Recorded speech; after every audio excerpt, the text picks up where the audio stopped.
ప్రకాశం జిల్లాలో 6TV 2026 కొత్త క్యాలెండర్ను రాష్ట్ర సాంఘిక సంక్షేమ శాఖ మంత్రి డోలా బాల వీరాంజనేయ స్వామి ఆవిష్కరించారు.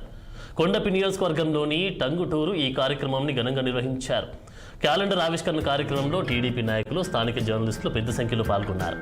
అనంతరం మంత్రి మాట్లాడుతూ ముఖ్యంగా ముందుగా 6TV ప్రేక్షకులు, యాజమాన్యం, సిబ్బందికి నూతన సంవత్సరం, సంక్రాంతి శుభాకాంక్షలు తెలిపారు.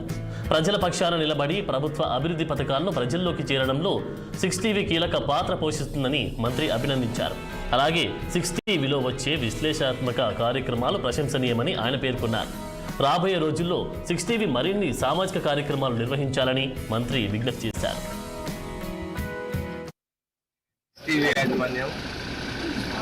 నూతన సంవత్సరం క్యాలెండర్ను విడుదల చేయడం చాలా సంతోషదాయకం. టీవీ యాజమాన్యానికి, సిబ్బందికి, ప్రేక్షకులందరికీ కూడా నూతన సంవత్సరం మరియు సంక్రాంతి శుభాకాంక్షలు తెలియజేస్తుంది. అది యాజమాన్యం కూడా మంచి వార్తల్ని, మంచి కార్యక్రమాలు ప్రసారం చేసి ప్రజలకు చేయడం. 6TV యాజమాన్యం నూతన సంవత్సరం క్యాలెండర్ను విడుదల చేయడం